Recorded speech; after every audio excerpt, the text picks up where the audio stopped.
তার ব্যাপারে আল্লাহ রাব্বুল আলামিন আমাদের উপর যে করণীয় বর্জনীয় নির্ধারণ করেছেন সেগুলো যথাযথভাবে প্রতিপালন করা, তার ব্যাপারে আমাদের উপর যে সকল অধিকার রয়েছে, দায়িত্ব এবং কর্তব্য রয়েছে, সেগুলো সম্পর্কে সম্যক ধারণা অর্জন করা এবং সেই দায়িত্ব কর্তব্য পালন করা একজন মুমিন ও মুসলিম দাবিদার হিসেবে আমাদের প্রত্যেকের উপর আবশ্যকীয় বিষয় এবং অবশ্য পালনীয় বিষয়। প্রিয় উপস্থিতি, এজন্যই যুগ সংস্কারক শেখুল ইসলাম মুহাম্মদ ইবনে আব্দুল ওয়াহ্হাব আন-নাজদি, অনেকেই যারা সঠিকভাবে জানেন না তারা এই ব্যক্তির দিক নির্দেশনার আলোকে যারা জীবনযাপন করেন তাদেরকে ওয়াহাবি হিসেবে গালমন্দ করে থাকে। এই মুহাম্মদ ইবনে আব্দুল ওয়াহ্হাব রাহিমাহুল্লাহ তিনি অনেকগুলো বই পুস্তক লিখেছেন। তার মধ্যে একটি বই হচ্ছে আল-উসুল আস-সালাসা, তিনটি মূলনীতি। তার শুরুতে বলছেন প্রত্যেকটা মুসলিমের উপর আবশ্যক অপরিহার্য এই তিনটি মূলনীতি সম্পর্কে জানা, যেগুলোর ব্যাপারে আমরা একটু আগে বললাম। প্রিয় উপস্থিতি, অত্যন্ত পরিতাপের সাথে বলতে হয় আজকে আমাদের কাছে, আমাদের সমাজে দ্বীন সম্পর্কে, দ্বীন ইসলামের মূলনীতিগুলো সম্পর্কে এতটাই অজ্ঞতা, মূর্খতা, না জানা প্রভাব বিস্তার করেছে। অনেককে জিজ্ঞাসা করলে মুহাম্মদ সাল্লাল্লাহু আলাইহি সাল্লামের বাবার নামটা পর্যন্ত বলতে পারবে না, অথচ ওই লোকটাই অকপটে তার এলাকার মধ্যে কোনো সেলিব্রিটি থাকলে, নেতৃস্থানীয় ব্যক্তিবর্গ থাকলে, অথবা দেশের জাতীয় পরিসরে বা আন্তর্জাতিক পরিসরে অনেক তারকার নাম বলতে পারবে, অনেক খেলোয়াড়ের নাম বলতে পারবে, কিন্তু যেই মূলনীতিটিতে তার জানা আবশ্যক সেই মূলনীতি সম্পর্কে তার জ্ঞান নেই। আল্লাহ রাব্বুল আলামিন আমাদের এই ধরনের দুর্বলতা, উদাসীনতা, অজ্ঞতা, সঠিক জ্ঞান থেকে দূরে থাকার যে ভয়াবহতা রয়েছে সেগুলো থেকে হেফাজত করুন, এবং আমরা যেন সত্যিকার অর্থেই যা না হলে নয়, যেটা জানতেই হবে এরকম অপরিহার্য বিষয়গুলো জেনে বুঝে আমল করতে পারি। আল্লাহ রাব্বুল আলামিন সে তৌফিক দান করুন, আমিন, আল্লাহুম্মা আমিন। সম্মানিত উপস্থিতি, সেই হিসেবে আমরা মুহাম্মদ রাসূলুল্লাহ সাল্লাল্লাহু আলাইহি সাল্লাম সম্পর্কে সংক্ষিপ্ত আকারে পরিচয় তুলে ধরতে চাই। মুহাম্মদ এটি তার নাম। তার উপনাম হিসেবে আবুল কাসিম, আবুল তাহির, সর্বাধিক পরিচিত হচ্ছে আবুল কাসিম।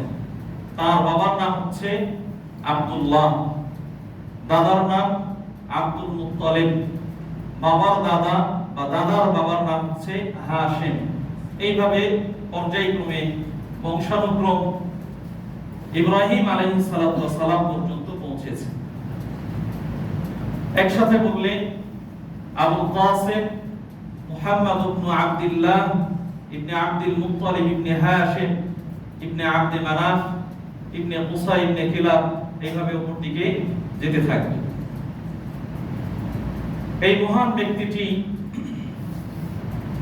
কখন জন্মগ্রহণ করেছেন, কোথায় জন্মগ্রহণ করেছেন, সে বিষয়গুলো সম্পর্কে কিছুটা ঐতিহাসিকদের মধ্যে মতনৈক্য রয়েছে।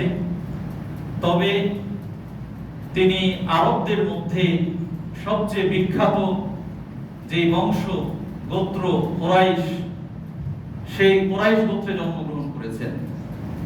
যে কুরাইশ আরবদের মাঝে সর্বাধিক প্রসিদ্ধ মূল গোত্র কিনানা, যেটি ইব্রাহিম আলাইহিস সালাতু ওয়াস সালামের সন্তান ইসমাঈল আলাইহিস সালাতু ওয়াস সালামের পর্যায়ক্রমে পরবর্তীতে এসেছে।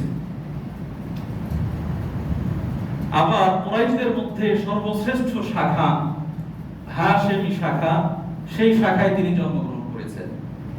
এ ব্যাপারেও একাধিক সহিহ হাদিস রয়েছে। ইবনে হিব্বান, সহিহ ইবনে হিব্বান একটি হাদিস এসেছে, আল্লাহ রাসূল সাল্লাল্লাহু আলাইহি সাল্লাম বলছেন, ইন্নাল্লাহ আস্তাফা কিনানাতা মিন উলদি ইসমাঈল ওয়াস্তাফা কুরাইশান মিন কিনানাতা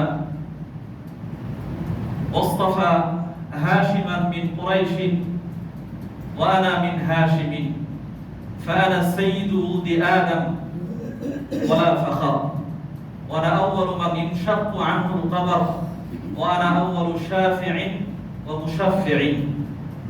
রাসূলুল্লাহ সাল্লাল্লাহু আলাইহি ওয়াসাল্লামের ভাষ্য অনুযায়ী তিনি বলছেন, ইব্রাহিম আলাইহিস সালামের সন্তান ইসমাঈল আলাইহিস সালাম, তার বংশের নির্বাচিত গোত্র হচ্ছে বানি কিনানা। সেই বানি কিনানা থেকে আরবদের মাঝে শ্রেষ্ঠ বংশ হচ্ছে কুরাইশ। সেই কুরাইশদের মাঝে সর্বশ্রেষ্ঠ শাখা হাশেমি।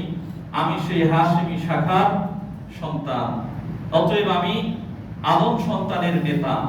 আনা সাইয়্যিদু উলদি আদম, আমি আদম সন্তানের নেতা, নেতৃস্থানীয় ব্যক্তি। আমি প্রথম জমিনের মৃত ব্যক্তিদের মধ্যে কবর বিদীর্ণ করে পুনরুত্থিত হব। আমি প্রথম কবর থেকে উঠব, আর আমি প্রথম সুপারিশ করব আল্লাহ রাব্বুল আলামিনের কাছে, এবং আমার সুপারিশটাই সবার আগে আল্লাহ রাব্বুল আলামিন কবুল করবেন। সুবহানাল্লাহ। প্রিয় উপস্থিতি, তাহলে মোটামুটি এই হাদিস থেকে আমরা বুঝতে পারলাম রাসূলুল্লাহ সাল্লাল্লাহু আলাইহি ওয়াসাল্লাম তিনি ইব্রাহিম আলাইহিস সালাম থেকে শুরু করে তার আবির্ভাবের আগ পর্যন্ত সর্বশ্রেষ্ঠ বংশে, সম্ভ্রান্ত বংশে জন্মগ্রহণ করেছেন। আলহামদুলিল্লাহ রাব্বিল আলামিন। প্রিয় উপস্থিতি, তিনি মক্কায় জন্মগ্রহণ করেছেন, যেহেতু কুরাইশদের অবস্থান মক্কাতেই ছিল। কোন সময়ে জন্মগ্রহণ করেছেন এই বিষয় নিয়ে লম্বা মতৈক্য রয়েছে ইতিহাসবিদদের মধ্যে। তবে মোটামুটি নিশ্চিত করে কোন বছরে জন্মগ্রহণ করেছেন সেটি তারা উল্লেখ করেছেন, যার ব্যাপারে স্বয়ং আল্লাহ রাব্বুল আলামিন পবিত্র কোরআনের মধ্যে একটি সূরা নাযিল করেছেন, যেটি কোরআনের 105তম সূরা, যার আয়াত সংখ্যা হচ্ছে 5টি, সূরাতুল ফিল। আপনাদের অনেকেরই জানা আছে ইসলাম পূর্ব যুগে, এমনকি ইসলামের যুগেও বছর কততম সেটা অনেকে জানতেন না, বা সেইভাবে আমরা যে এখন সাল বা বছর গণনা করি 2025 সাল, 24, 23 ইত্যাদি, 1990, 91 এরকম তারা গণনা করতেন না। তবে কাছাকাছি সময়ে যদি প্রসিদ্ধ কোনো ঘটনা ঘটতো, বড় ধরনের কোনো ঘটনা ঘটতো, সেই ঘটনার আগে বা পরে এরকম সম্পৃক্ত করে বলতেন যে ওই ঘটনা ঘটার আগের বছর বা তার আগের বছর, 5 বছর আগে, অথবা ওই ঘটনা ঘটার পরের বছর বা 5 বছর বা 10 বছর পরে, এইভাবে গণনা করতেন। কোরআনের মধ্যে উদ্ধৃত হয়েছে আসমান জমিন সৃষ্টি করার আগে থেকেই, সেই দিন থেকেই, ইয়াউমা খালাকাস সামাওয়াতি ওয়াল আরদ, যেদিন আসমান জমিন সৃষ্টি করেছেন আল্লাহ রাব্বুল আলামিন, সেদিন থেকেই বছরে মাসের সংখ্যা 12টি। এটি কোরআনের উদ্ধৃতি দ্বারা প্রমাণিত। কিন্তু আল্লাহ রাসূল সাল্লাল্লাহু আলাইহি ওয়াসাল্লাম কোন বছরে জন্মগ্রহণ করেছেন সেটা কোরআনের মধ্যে আসেনি। তবে ইতিহাসবিদদের অধিকাংশই বলেছেন যে বছর আসহাবে ফিলের ঘটনা ঘটেছিল, যে ঘটনাটি সূরা ফিলের মধ্যে আল্লাহ রাব্বুল আলামিন আলোচনা করেছেন বা ইঙ্গিত দিয়েছেন, ওই বছরই আল্লাহ রাসূল সাল্লাল্লাহু আলাইহি ওয়াসাল্লাম জন্মগ্রহণ করেছেন।